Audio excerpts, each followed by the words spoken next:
你打算扒他的皮，自己做皇帝吗？你死了换一人便是。你们也不希望我天天被人追杀吧？加上刀剑14篇的剑招，你们当真是要绝了朕的生路？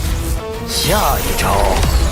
便可结束他的性命。Hello សួស្តីប្រិយមិត្តអរគ្នាស្វាគមន៍មកកាន់វីដេអូថ្មីនៅថ្ងៃនេះផងដែរពួកយើងនឹងមកបន្តវីដេអូសម្រាប់ខ្សែរឿង novel ជាបន្តទៀតហើយចំពោះប្រិយមិត្តរូបណាដែលគាត់គាំទ្ររឿងរបស់ Chen Mu ឬក៏ចូលចិត្តស្ដាប់ខ្សែរឿង novel អីក៏អាចពិចារណាឧបត្ថម្ភមកកាន់ admin ជាកសិនបានផងដែរដោយសារតែ admin នឹងយកថវិកាមួយនេះដើម្បីទៅទិញ microphone ថ្មីបង្កើនគុណភាពសំឡេងឲ្យកាន់តែច្បាស់ស្រួលស្ដាប់ជាងមុនបន្ទាប់ពី admin បានផុសនៅក្នុង channel ក៏ដូចជានៅក្នុង page Facebook ក៏មានគ្នាយើងមួយចំនួនគាត់បាន donate មកកាន់ admin ផងដែរបើទោះបីជាវាតិចតួចក្តីប៉ុន្តែវាគឺមានន័យសម្រាប់ admin នៅក្នុងការបន្តដំណើរធ្វើវីដេអូបន្តទៀតកុំឲ្យខាតពេលយើងចូលមកកាន់ការស្ដាប់ខ្សែរឿងតែម្ដងទៅនៅក្នុងភាគមុនយើងដឹងហើយថាលោកតាម៉ាជាមួយនឹងលោកតាខ្វាក់បានទៅជួយអធិរាជជាតិហ្វឹងតាមសំណើរបស់ Chen Mu ហើយលោកតាម៉ាបានប្រាប់ទៅកាន់ Chen Mu ថាគាត់នឹងយកសាកសពរបស់អធិរាជត្រឡប់មកវិញដែលធ្វើឲ្យ Chen Mu គេភ្ញាក់ផ្អើលមែនតើនៅពេលដែលឮថាគាត់យកសាកសពត្រឡប់មកវិញបែបនេះប៉ុន្តែជាក់ស្ដែងនៅពេលដែលគាត់ទៅយកអធិរាជជាតិហ្វឹងត្រឡប់មកវិញអធិរាជជាតិហ្វឹងគាត់មិនទាន់បាត់បង់ជីវិតនោះទេ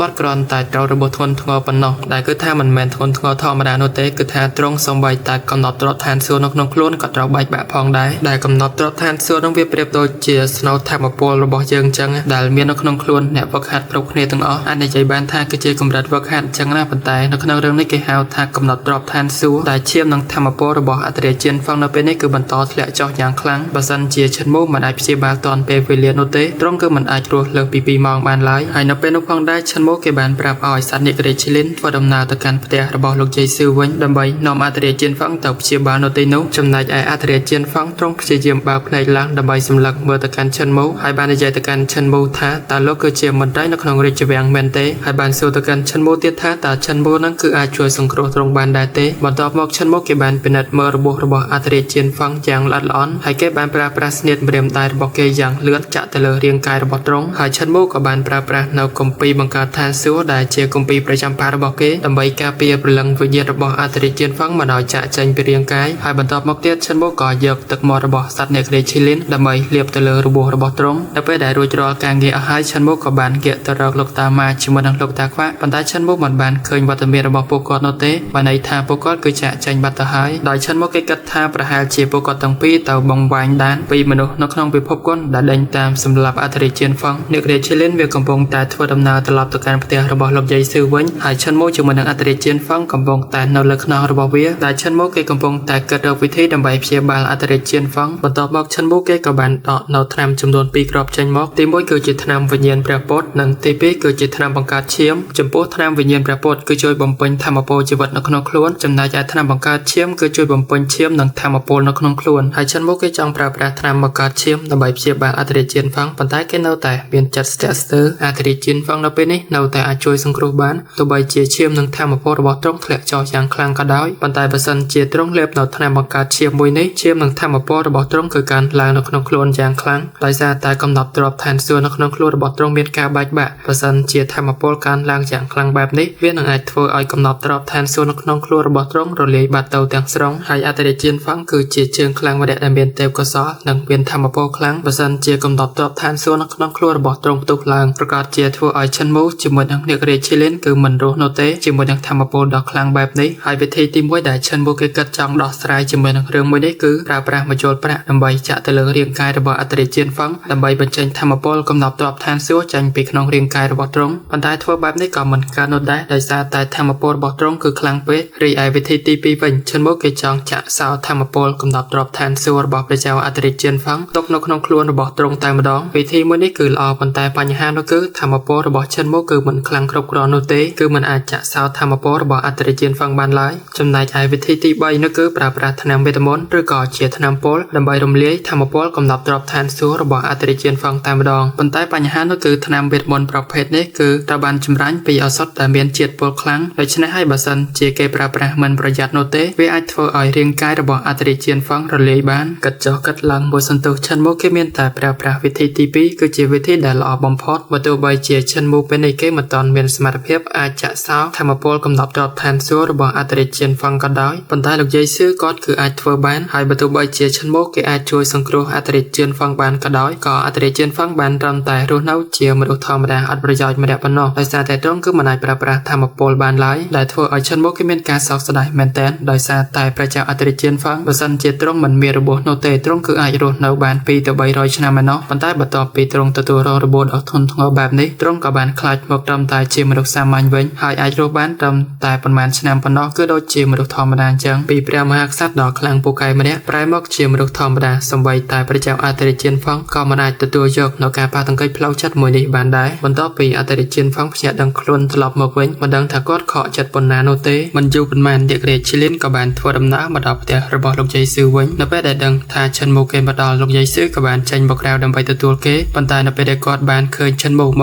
កជាមួយនឹងរាងកាយរបស់អតិថិជនហ្វឹងពោពេញទៅដោយរបួសបែបនេះគាត់ភ្ញាក់ផ្អើលយ៉ាងខ្លាំងបានសួរទៅកាន់ឈិនមូថាមូតើឯងកំពុងធ្វើអីហ្នឹងតើនេះគឺជាអតិថិជនមែនដែរទេតើឯងចង់យកស្បែករបស់អតិថិជនហើយឡើងធ្វើជាអតិថិជនដោយខ្លួនឯងមែនទេស្ដីឲ្យទៅកាន់ឈិនមូថាអាឡត់ឯងពេលនេះគឺកាន់តែថ្លើមធំហើយទោះបីជាគាត់ស្ដីឲ្យទៅកាន់ឈិនមូពិតមែនប៉ុន្តែគាត់មិនខឹងឈិនមូនោះទេគាត់បែរជាសប្បាយចិត្តទៅវិញហើយថែមទាំងប្រាំទៅកាន់ឈិនមូទៀតថានៅក្នុងរាជវាំងគឺសត្វតែជាស្រីស្នំស្អាតជាង 3000 នាក់របស់អតិថិជនហ្វឹងហើយឈិនមូគេប្រយ័ត្នខ្លួនផងដោយសារតែពួកនេះគឺសត្វតែជាមនុស្សច្រកកញ្ជ្រោងអាចលបងឲ្យឈិនមូគេស្លាប់បានឬបែបនេះឈិនមូគេមានការហួសចិត្តយ៉ាងខ្លាំងបានប្រាប់ទៅកាន់លោកយាយស៊ឺវិញថាគេមិនមែនចង់យកស្បែករបស់អតិថិជនហ្វឹងដើម្បីឡើងធ្វើជាអតិថិជនខ្លួនឯងនោះទេប្រាប់ទៅកាន់គាត់ទៀតថាលោកយាយគួរតែជួយខ្ញុំដើម្បីផ្សារភ្ជាប់ធម្មពលកំដប់ទ្រព្យឋានសួគ៌របស់អតិថិជនហ្វឹងទុកនៅក្នុងខ្លួនរបស់ទ្រង់ដើម្បីកុំឲ្យផ្ទុះចេញមកខាងក្រៅបន្ទាប់មកឈិនមូគេនឹងទៅទិញអសត់ថ្នាំមួយចំនួនដើម្បីព្យាបាលអតិថិជនហ្វឹងផ្ដាំទៅកាន់លោកយាយស៊ឺថាកុំធ្វើឲ្យអតិថិជនហ្វឹងខ្លាចទៅជាសម្លៀកបំពាក់ឲ្យសោះប៉ុន្តែទោះជាយ៉ាងណាក៏ដោយលោកយាយស៊ឺគាត់នៅតែមានការព្រួយបារម្ភប្រាប់ទៅកាន់ឈិនមូគេត្រូវតែត្រឡប់មកវិញមុនពេលងងឹតបើមិនដូច្នេះនោះទេបិសាចលីធានសិងប្រកាសជាចេញមកដើម្បីធ្វើបាបអតិថិជនមិនខានខណៈពេលដែលពួកគេទាំងពីរកំពុងតែនិយាយគ្នាអតិថិជនហ្វឹងគាត់ក៏បានដឹងខ្លួនបន្តិចផងដែរហើយគាត់គឺបានស្ដាប់ឮរាល់ពាក្យពេចន៍ដែលពួកគេបានសន្ទនាទាំងអស់ហើយអតិថិជនហ្វឹងក៏ឆ្ងល់ផងដែរតើលោកយាយរបស់មន្ត្រីម្នាក់នេះគឺជាអ្នកណា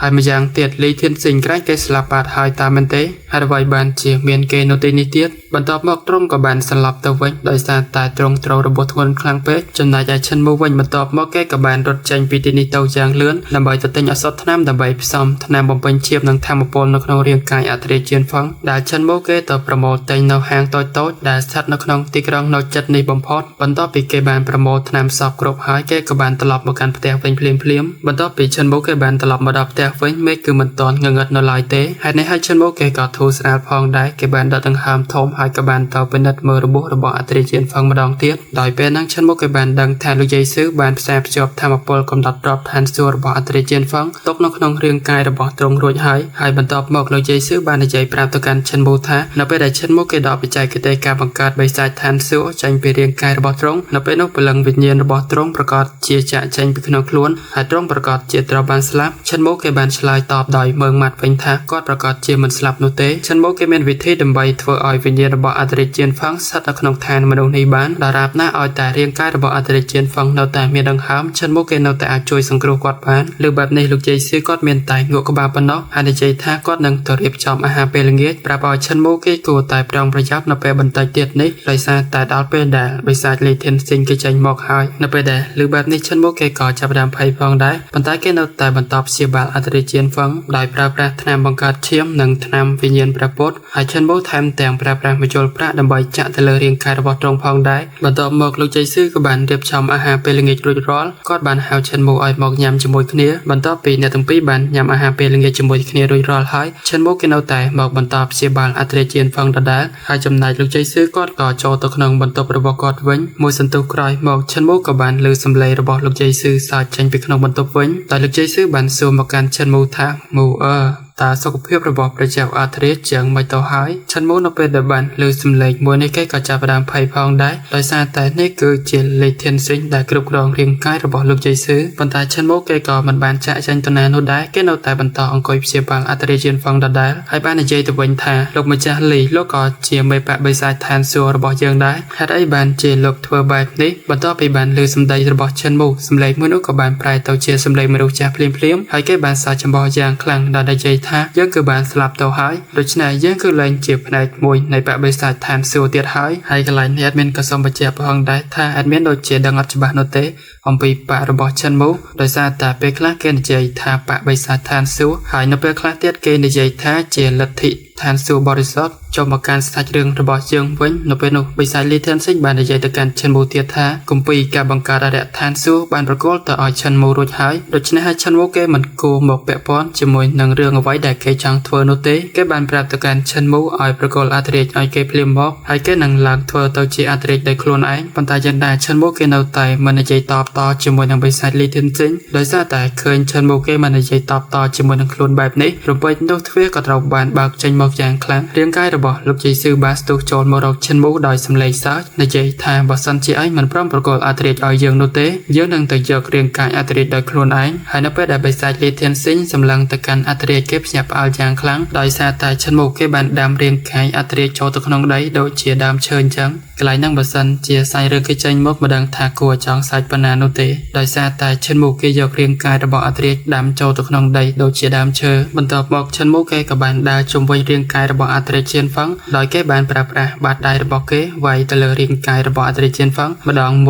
មួយដោយប្រើប្រាស់បច្ចេកទេសផ្សេងៗគ្នារាងកាយលោកយេស៊ូដែលគ្រប់គ្រងដោយបិសាចលីធានសិញបានសម្លឹងមើលដោយយកចិត្តទុកដាក់ហើយគេបានឃើញថាបច្ចេកទេសបាតដៃរបស់ចិនមូគឺមានការបំលែងរាប់មិនអស់ចលនានិងទម្រង់នីមួយៗគឺច្បាស់លាស់ដល់ល្អឥតខ្ចោះបន្ទាប់មកក៏បានប្រាប់ទៅកាន់ចិនមូទៀតថាចិនមូគេបានប្រើប្រាស់បច្ចេកទេសការបង្កើតយុគសម័យផែនដីខុសហើយដែលអត្ថន័យរបស់បិសាចលីធានសិញគេចង់និយាយថាចិនមូប្រើប្រាស់បច្ចេកទេសមួយនេះខុសហើយដោយសារតែបច្ចេកទេសមួយនេះគឺប្រើប្រាស់នៅក្នុងផ្លូវបិសាចបានន័យថាផ្លូវសម្រាប់មនុស្សឬក៏ផ្លូវធ្វើបាបមនុស្សអីអញ្ចឹងណាប៉ុន្តែចិនមូគេបែរជាប្រើប្រាស់វិធីសាស្ត្រមួយនេះដើម្បីព្យាបាលមនុស្សទៅវិញដោយគេបាននិយាយទៅកាន់ចិនមូទៀតថាពិតជាលក់មកបបិសាចឋានសួគ៌យើងមែនហើយកន្លែងហ្នឹងអត់មានចង់តែសាច់នោះទេដោយសារតែបិសាចលីធានសិញរវល់តែអង្គុយដៀលចិនមូអំពីការប្រើប្រាស់បច្ចេកទេសខុសហើយគេក៏បានផ្លេចគោលដៅរបស់គេផងដែរដែលចង់បានរាងកាយរបស់អធិរាជជៀនហ្វឹងនៅពេលដែលចិនមូគេប្រើប្រាស់បច្ចេកទេសការបង្កើតវិញ្ញាណក៏លីធានសិញនិយាយថាចិនមូគេប្រើខុសដែរហើយនៅពេលដែលចិនមូគេប្រើប្រាស់នៅបច្ចេកទេសការបង្កើតខ្មោចក៏គេនៅតែថាចិនមូប្រើខុសដូចគ្នាប៉ុន្តែនៅក្នុងចិត្តរបស់គេបែរជាចាប់អារម្មណ៍ជាមួយនឹងការប្រើប្រាស់របស់ចិនមូទៅវិញគេបាននិយាយថាគួរឲ្យចាប់អារម្មណ៍ខ្លាំងណាស់ហើយមូលហេតុដែលគេចាប់អារម្មណ៍ជាមួយនឹងចិនមូនោះដោយសារតែការប្រើប្រាស់បច្ចេកទេសរបស់ចិនមូគឺបានដើរផ្លូវខុសអំពីគេដោយចិនមូគេប្រើប្រាស់វិជ្ជានេះពីវិជ្ជាបិសាចទៅជាវិជ្ជាល្អដែលលីធានសិញគេមើលទៅគួរឲ្យចាប់អារម្មណ៍មែនតើដោយសារតែវិជ្ជានេះត្រូវបានបង្កើតឡើងដើម្បីធ្វើបាបមនុស្សប៉ុន្តែចិនមូបែរជាប្រើប្រាស់វិជ្ជាទាំងអស់នេះដើម្បីមកជួយសង្គ្រោះមនុស្សទៅវិញនៅពេលនោះចិនមូគេប្រើប្រាស់វិជ្ជាការបង្កើតយុគសម័យផែនដីហើយប្រមូលយកធម្មពលមេឃដីដើម្បីចិញ្ចឹមព្រលឹងរបស់អធិរាជជៀនហ្វឹងហើយចិនមូគេប្រើប្រាស់វិជ្ជាការបង្កើតវិញ្ញាណដើម្បីព្យាបាលរបួសដែលលាក់នៅក្នុងរាងកាយរបស់ទ្រង់ហើយបន្ទាប់មកក៏ប្រើប្រាស់នៅវិជ្ជាការបង្កើតខ្មោចដើម្បីព្យាបាលព្រលឹងវិញ្ញាណរបស់ព្រះចៅអធិរាជជៀនហ្វឹងឲ្យមានស្ថិរភាពឡើងវិញចំណែកឯលីធានសិញវិញនៅក្នុងនាមគេគឺជាមេបបិសាចឋានសួគ៌ចំនួនមុនគេក៏ធ្លាប់បានហ្វឹកហាត់នៅវិជ្ជាទាំងអស់នេះផងដែរប៉ុន្តែលីធានសិញនៅពេលនោះគេបានដើរនៅលើផ្លូវអរិយឬក៏ជាផ្លូវបិសាចហើយសូម្បីតែបច្ចេកទេសដែលលោកយេស៊ូប្រើប្រាស់សប្តាហ៍ថ្ងៃហ្នឹងក៏ត្រូវបានបង្រៀនដោយលីធានសិញផងដែរបិសាចលីធានសិញគេអាចមើលឃើញចិនមូយ៉ាងច្បាស់ដោយចិនមូគឺបានដើរផ្លូវផ្ទុយពីគេពលគឺបិសាចលីធានសិញប្រើប្រាស់បច្ចេកទេសមួយនេះដើម្បីទាញយកពីខាងក្រៅចំណែកឯចិនមូប្រើប្រាស់បច្ចេកទេសមួយនេះដើម្បីទាញយកពីខាងក្នុងនិយាយទៅអាការប្រើប្រាស់ដើម្បីទាញយកពីខាងក្រៅហ្នឹងគឺដូចជាលោកយេស៊ូអញ្ចឹងគាត់ប្រើប្រាស់វិជ្ជារបស់គាត់ដើម្បីទាញយកសមោលឬក៏ស្បែករបស់មនុស្សមកធ្វើជារបស់ខ្លួនឯងដោយដែលយើងធ្លាប់បានឃើញអញ្ចឹងហើយលីធានសិញក៏បានបញ្ជាក់ផងដែរថាបើសិនជានរណាម្នាក់វឹកហាត់តាមវិធីរបស់ចិនមូការវឹកហាត់របស់ពួកគេប្រកាសជាមិនលឿននោះទេប៉ុន្តែវាអាចជួយឲ្យព្រលឹងដើមកំណើតនិងរាងកាយរបស់ពួកគេមានភាពខ្លាំងក្លាហើយប្រែទៅជាមានស្ថិរភាពដ៏ល្អឥតខ្ចោះទាំងរាងកាយនិងចិត្តប្រកាសជាប្រែคล้ายទៅជាខ្លាំងក្លាអ្វីដែលគួរឲ្យអស្ចារ្យបំផុតនោះគឺពាក្យនៃការបង្កើតនៅក្នុងគម្ពីរការបង្កើតទាំង7វានឹងជួយឲ្យព្រលឹងដើមកំណើតរូបរាងកាយនិងកំណត់ប្របឋានសួគ៌របស់ចិនមូមានការល្អប្រសើរនិងមានគុណភាពល្អជាងមុនឧទាហរណ៍ដូចជាទេពកោសល្យជាដើមដោយយើងដឹងហើយថាចិនមូតាំងពីដើមគាត់គឺគ្មាន មានទេពកោសល្យក្នុងការវឹកហាត់នោះទេប៉ុន្តែបន្ទាប់ពីឈិនបុកគេបានប្រើប្រាស់នៅបច្ចេកទេសមួយនេះគេក៏បានប្រែក្លាយទៅជាមនុស្សដែលមានទេពកោសល្យខ្លាំងក្លា